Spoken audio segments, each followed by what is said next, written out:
Assalamualaikum warahmatullahi wabarakatuh. Saya Gita Siva Audinasya dari kelas MN18E akan mempresentasikan tentang studi kelayakan bisnis perusahaan industri BIS di Karawang. Untuk memenuhi tugas mata kuliah studi kelayakan bisnis yang dibimbing oleh Dr. Insinyur Uus MD Fadli SEFM. Berikut sini saya akan menjelaskan tentang yang pertama itu tentang identitas perusahaan, yang kedua tentang aspek legal bisnis, yang ketiga tentang aspek pasar, yang keempat tentang aspek teknis dan teknologi, yang kelima tentang aspek keuangan. Pertama tentang identitas perusahaan. Latar belakang terjadinya perusahaan ini itu adalah ikan adalah salah satu sumber protein yang mudah untuk ditemui, tetapi tak sedikit pula masyarakat yang tidak suka dengan ikan dengan cara makannya yang agak sulit. Maka dari itu, PT The Fish hadir untuk menyediakan cara makan ikan dengan mudah dan praktis. PT The Fish ini memproduksi olahan ikan, yaitu otak-otak yang banyak digemari oleh masyarakat. Identitas perusahaannya, nama perusahaannya itu The Fish. Jenis usahanya itu perusahaan industri. Alamatnya itu di Jalan Lingkar Tanjung Pura Karawang. Pemiliknya Cita Siva Audinasya. Nomor teleponnya 02196755554. Merek dagangnya The Fish. Produk yang dihasilkannya itu yaitu otak-otak ikan, dan alamat emailnya thefish@gmail.com. Yang kedua ada struktur organisasinya. Pertama itu ada komisaris, pemilik itu saya sendiri Cita Siva Audinasya, dan ada direktur itu Aji Hafiz. Ada manajer keuangannya Rani, manajer marketing Haris, manajer HRD Kamila, dan manajer produksi itu Hana. Lalu ada aspek legal bisnis. Aspek legal bisnisnya itu di sini jenis perusahaannya itu PT, akte notarisnya nomor 209, izin usahanya nomor 567-11-11-16800-570. Izin lokasinya nomor 34724052798191-1313. Tanda daftar perusahaannya nomor 0409196788. Modal dasarnya itu 7.914.400.000. Modal disetornya 4.900.000.000. Kapasitas usahanya itu nasional. Terus di sini ada kapasitas usahanya. Cangkupan usahanya itu yang pertama ada luas tanah. Luas tanahnya ada 15 hektar, luas gedungnya ada 6 hektar. Luas kantornya 800 meter persegi, kapasitas produksinya 5 ton per hari, cakupan pasarnya nasional.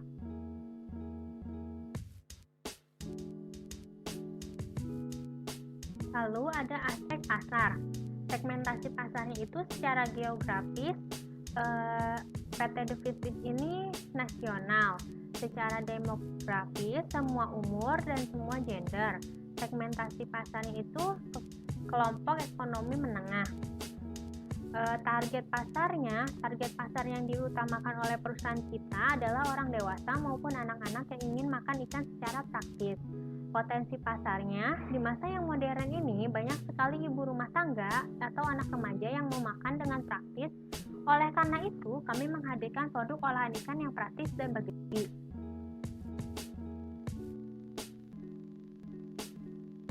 Terus di sini ada bauran pemasaran. Bauran pemasaran itu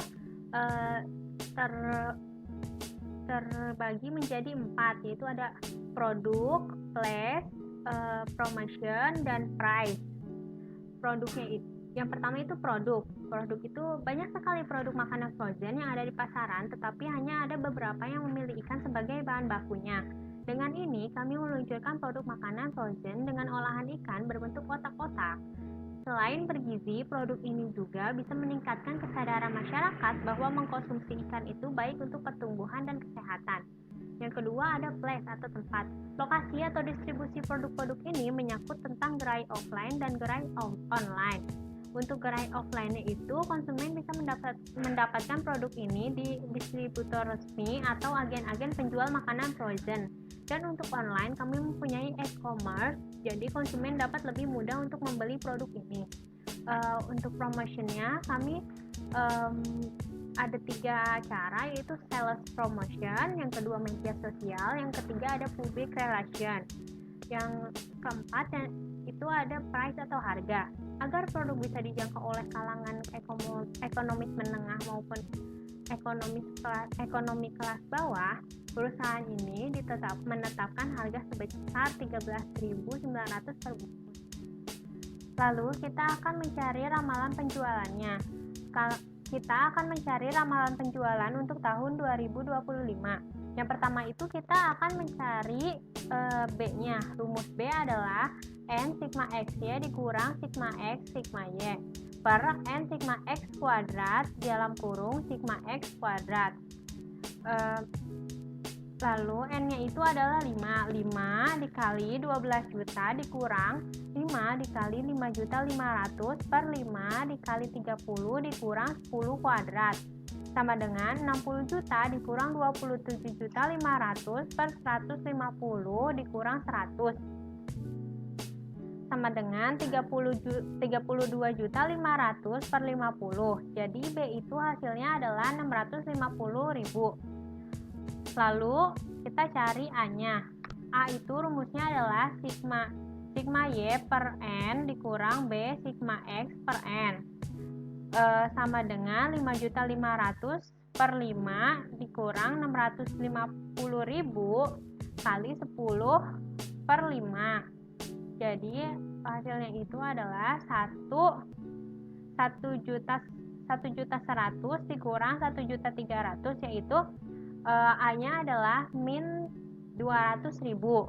Lalu kita cari Y-nya, yaitu rumusnya adalah A ditambah BX. A-nya itu tadi min 200.000 ditambah B-nya itu 650.000 dan X-nya itu 5. Jadi sama dengan min 200.000 ditambah 3.250.000, hasilnya adalah 3.050.000 piece. Jadi ramalan penjualan untuk tahun 2025 sebanyak 3.050.000 piece.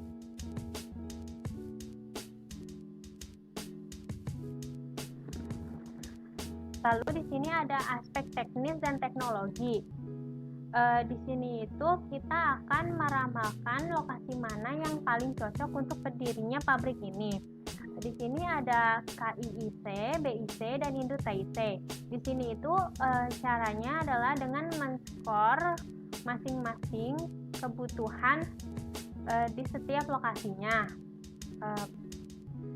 KIIC ini dapat skor 35 per 40 untuk pasarnya, dan untuk bahan baku 15 per 20, untuk transportasi 20 per 20, untuk tenaga kerja 16 per 15, dan lainnya 6 per 5, dan jumlahnya itu 92. Untuk BIC itu skornya 36, skor pasarnya 36 per 40, bahan bakunya 16 per 20, transportasinya 15 per 20, tenaga kerjanya 13 per 15, dan lainnya 4 per 5.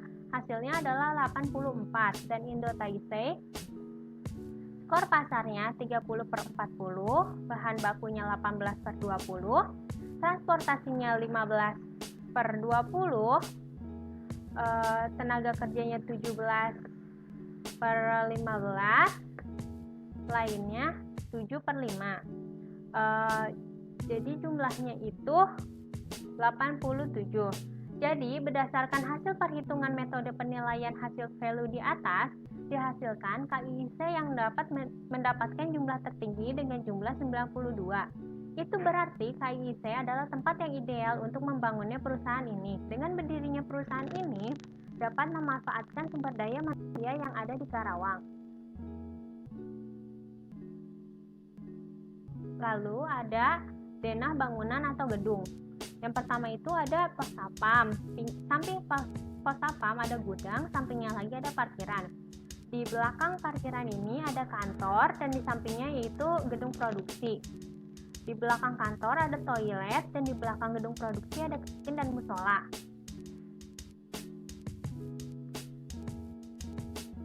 Lalu untuk peralatan ini ada peralatan produksi dan peralatan kantor. Peralatan produksinya itu ada 6, yaitu mesin penggiling daging ada 5 buah, oven ada 2 buah, mixer ada 3 buah, mesin pengemasan ada 2, mesin vakum ada 3, mesin pensterilan ada 2. Peralatan kantornya yaitu komputer ada 8, lemari ada 4, meja ada 9, kursi ada 19, printer ada 3, dan mesin fotokopi ada 2. Lalu ada bahan baku dan penyediaan bahan baku. Bahan baku ini juga ada bahan baku utama dan bahan baku pendukung. Bahan baku utama itu ada ikan, bumbu penyedap, air, tepung terigu, tepung panir, dan telur. Bahan baku pendukungnya ada bawang goreng, daun bawang, ayam, cabai, tepung maizena, dan es batu. Penyediaan bahan baku untuk ketersediaan bahan baku yang dipakai oleh kami mempunyai tambak ikan sendiri, jadi selalu mengambil ikan dari tambak ikan kami sendiri, dan untuk bahan baku yang lainnya, kami mempunyai supplier yang sudah lama bekerja sama dengan kami.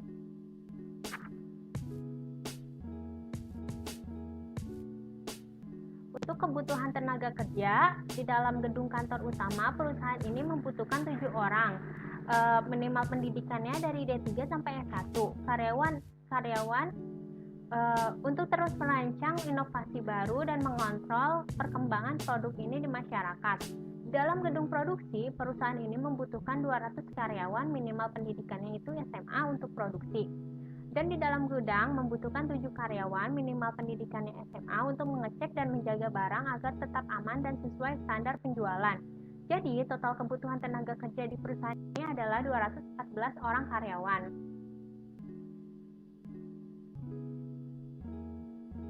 Lalu di sini ada proses produksi. Pertama-tama itu kita akan memfilet ikannya terlebih dahulu. Setelah difilet, ikan itu memasuki penggilingan dan pencampuran bumbu-bumbu dengan ikan. Setelah tercampur semua, ikan itu akan di oven atau dikukus. Setelah itu dipotong-potong sesuai standar, lalu dikemas dan divakum dan disterilkan. Setelah disterilkan untuk dipasarkan. Lalu selanjutnya ada aspek finansial. Aspek finansial ini yang pertama ada biaya prainvestasi. Biaya prainvestasinya total biayanya adalah 110 juta. Dan jumlah kebutuhan investasinya adalah 7.914.400. Dana yang tersedianya ada 4.900.000.000 dan dana pinjamannya yaitu 3.014.400.000. Lalu ada biaya penyusutan. Biaya penyusutan ini dihitung dengan cara pertama itu ada bangunan. Bangunan itu jumlahnya 9 itu harganya adalah 2.195.000.000. Umur ekonomisnya adalah 5 tahun. 2.195.000.000 dibagi 5 tahun yaitu jadi 439 juta. Jadi biaya penyusutan bangunan adalah 490 juta. Begitupun dengan kendaraan. Kendaraan itu harganya adalah 660 juta. Umur ekonomisnya 5 tahun, biaya penyusutannya 130 juta. Peralatan kantor 41.850, alat ekonomisnya 5 tahun, penyusutannya 8.370. Merek dagang 5 juta, umur ekonomisnya 5 tahun, penyusutannya 1 juta. Sarana dan prasarana harganya adalah 156.550.000, umur ekonomisnya 5 tahun dan penyusutannya 31.310.000. Mesin harganya itu adalah 156 juta, umur ekonomisnya 5 tahun, dan biaya penyusutannya 31.200.000. Total biaya penyusutan adalah 642.880.000 per tahun.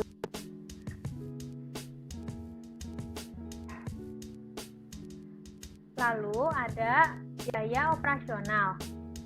Biaya operasional itu ada 5, yaitu biaya bahan baku. Pertama, biaya bahan baku. Total per bulan biaya bahan baku adalah 80 juta. Total per tahunnya 960 juta. Ada biaya tenaga kerja. Karyawan produksi 3.200.000 orang. Total per bulannya 600 juta. Total per tahunnya 7.200.000. Total karyawan kantor 4 juta. Jumlahnya 7 orang. Total per bulannya 28 juta. Total per tahunnya 336 juta. Karyawan lainnya 2.500.000, jumlahnya 7 orang, 17.500.000 per bulan, dan per tahunnya 210 juta. Biaya listrik dan air 20 juta, total per tahunnya 240 juta. Biaya pemasaran 5 juta, total per tahunnya 120 juta. Biaya transportasinya 3 juta, per tahunnya 36 juta, dan total biaya operasional per bulan 913.500.000. Total biaya operasional per tahun 9.105 juta.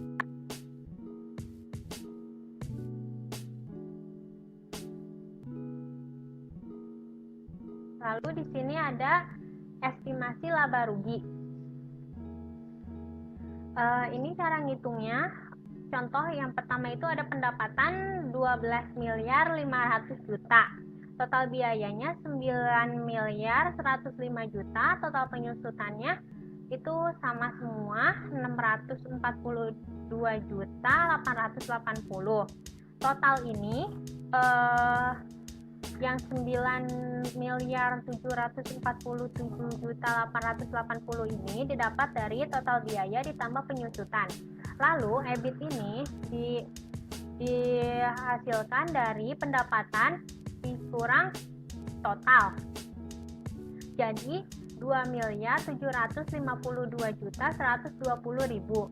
Bunga pinjaman ini 20% rata setiap tahunnya, yaitu 602.880.000. Lalu laba sebelum pajak ini dihasilkan dari EBIT dikurang bunga pinjaman, yaitu jadi 2.149.240.000. Lalu pajak itu ada 25%. 25% dari 2.149.240.000 yaitu 537.310.000.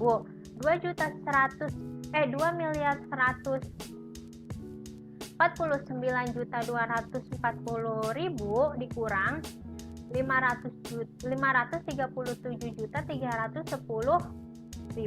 Jadi EAT-nya itu 1.611.930.000. Begitupun dengan tahun-tahun setelahnya.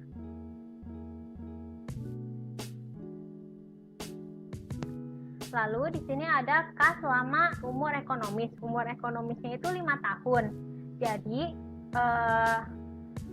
EAT-nya itu yang tadi sudah dihasilkan itu semuanya dijumlahkan. Dapat 21.649.650.000. Penyusutannya itu masih sama, rata setiap tahunnya 642.880.000. Kas bersih itu didapat dari EAT dikurang penyusutan. Misalnya 1.611.930.000 dikurang 642.880.000. Hasilnya adalah 969.050.000. Nah, PV kas bersih itu didapat dari kas bersih dikali DF 20%. Misalnya 969.050.000 dikali 0,833333. Jadi hasilnya 807.541.666. Lalu hasil total PV kas bersih adalah 9.349.249.354. Selanjutnya ada penilaian kelayakan investasi. Yang pertama ini ada payback period atau PP. Apabila kas bersih tiap tahun berbeda, maka rumusnya adalah investasi yaitu 7.914.400.000 dikurang kas bersih tahun pertama yaitu 969.050.000. Hasilnya adalah 6.945.350.000. Lalu dikurang kas bersih tahun kedua 500.097.800.000. Hasilnya adalah 6.347.550.000. Lalu dikurang kas bersih tahun ketiga 5.172.800.000. Hasilnya adalah 1.174.750.000. Karena tidak dapat dikurangi profit tahun keempat, maka PP-nya itu hasil yang tadi dibagi kas bersih tahun keempat yaitu 1.174.750.000 dibagi 5.397.800.000 dikali 12 bulan. Jadi hasilnya 2,6 bulan yang dibulatkan menjadi 3 bulan. Jadi payback periodnya adalah 3 tahun 3 bulan. Dan untuk average rate of return atau ARR ini rumusnya adalah rata-rata EAT dibagi rata-rata investasi. Rata-rata EAT-nya yaitu 3.429.930.000 dan rata-rata investasinya adalah 3.957.200.000 dikali 100%. Hasilnya adalah 86,6 yang dibulatkan menjadi 87%. Lalu selanjutnya ada net present value atau NPV. Kas bersih tiap tahun berbeda, maka NPV-nya dikatakan sebagai berikut. Total PV kas bersih atau PV profit 9.249.354 dikurang total PV investasi yaitu 7.914.400.000. Jadi hasil MPV-nya adalah 1.435.849.354. Dari hasil perhitungan di atas menunjukkan bahwa NPV-nya positif, maka berarti investasinya diterima. Yang keempat ada internal rate of return atau IRR. Perkiraan PP-nya itu investasi per rata-rata EAT. Investasinya yaitu 7.914.400.000 dan rata-rata EAT-nya adalah 3.429.930.000. Itu dibagi dan hasilnya adalah 2,307452. Dalam tabel A1 tahun keempat diketahui yang terdekat dengan angka 2,307.452 adalah 2,3642 yang berarti 24%. Secara subjektif, diskon dikurangi 2% sehingga menjadi 22%. Sehingga NPV-nya dapat dilihat sebagai berikut.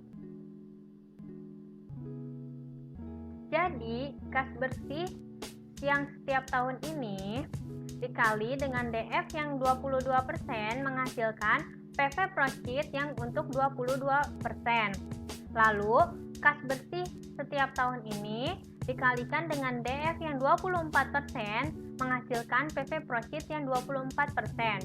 Jumlah PV Profit yang 22% adalah 8.379.797.497 dan PV Profit yang 24% dihasilkan 7.039.734.736.000.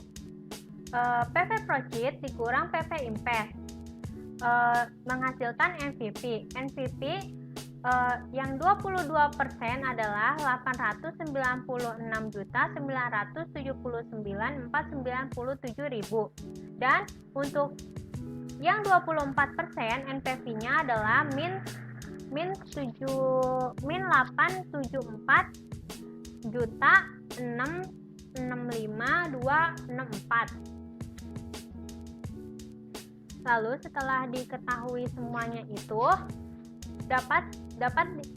IRR dapat dihitung sebagai berikut. Selisih tingkat bunganya itu ada 2%. Selisih PV-nya itu dihasilkan dari NPV 24% dikurang NPV 22%. Menghasilkan 1.744.761.000 dan selisih PV Profit dengan PV Invest adalah 896.979.497.000. IRR dapat dihitung dengan 896.979.497.000 dibagi 1.071.644.761.000 dikali 1% sama dengan 0,5%. Jadi IRR-nya itu 22% ditambah 0,5% yaitu 22,5%. Dan yang terakhir adalah Probability Index. PI itu rumusnya adalah PV Profit dibagi PV Invest. PV Profitnya adalah 9.249.354.000 dan PV Investnya adalah 7.194.400.000 dibagi dan hasilnya adalah 1,299 ini lebih dari 1 yang artinya dapat diterima. Sehingga dapat disimpulkan bahwa PP-nya itu 3 tahun 3 bulan dari 5 tahun, maka dikatakan layak untuk investasi. ARR-nya itu 87% dari 80 tahun dikatakan layak untuk investasi dan NPV-nya 1.439.354.000 dari 1 miliar dikatakan layak. IRR-nya 22,5% dari 20% dikatakan layak dan PI-nya 1,299 dari 1% dikatakan layak juga. Dengan demikian, kesimpulan keseluruhannya adalah PT Devisis adalah perusahaan yang berdiri di Karawang, lebih tepatnya berada di Jalan Lingkar Tanjung Pura Karawang. Perusahaan ini sudah legal dan terpercaya karena perusahaan ini sudah mempunyai izin usaha, izin lokasi, dan tanda daftar perusahaan. PT Devisis memproduksi olahan ikan seperti otak-otak ikan. Target pasar PT ini sebenarnya adalah orang dewasa atau anak-anak yang tidak suka memakan ikan. Harga produk ini pun terbilang cukup murah dan mudah dijangkau oleh semua kalangan. Selain harganya yang murah, produk ini juga gampang dijumpai karena ada offline dan online store-nya. Dilihat dari perhitungan PP, ARR, NPV, dan IRR, dan PI, yang semuanya hasilnya baik, maka perusahaan ini sudah siap dan layak untuk dipilih sebagai tempat untuk menanamkan saham. Di sini ada pula testimoni dari teman-teman saya, yaitu dari IMP Trianti.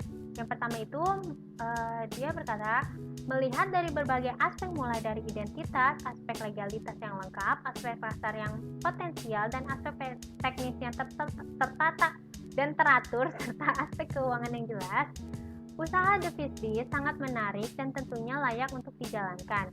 Dari ESJA, perencanaan proyek yang sangat baik dan juga dapat menambah industri di Karawang. Dengan adanya The Fish Dish, masyarakat akan lebih sering mengkonsumsi banyak protein dari ikan berkat dari usaha ini, dan PPT-nya sangat rapi dan juga menarik.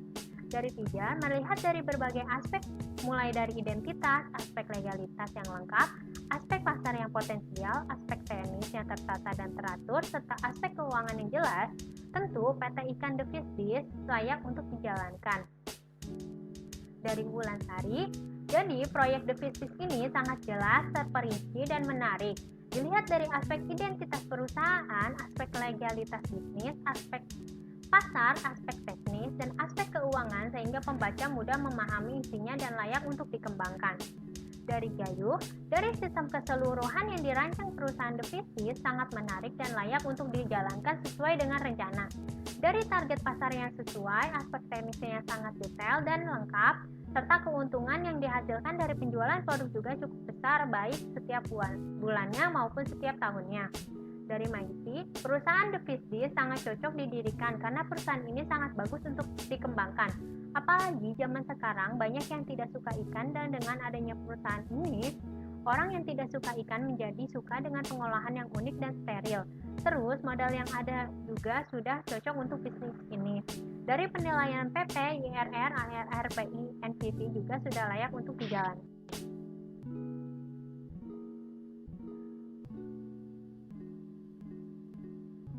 Ada pula daftar pustakanya.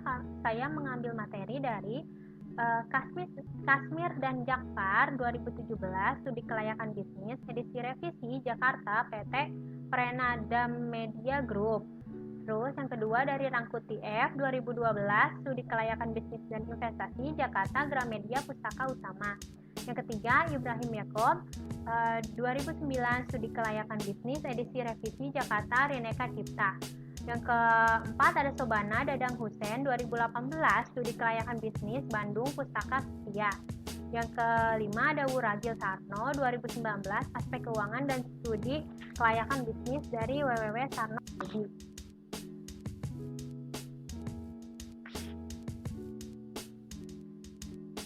Sekian presentasi dari saya, kurang lebihnya mohon maaf. Wassalamualaikum warahmatullahi wabarakatuh.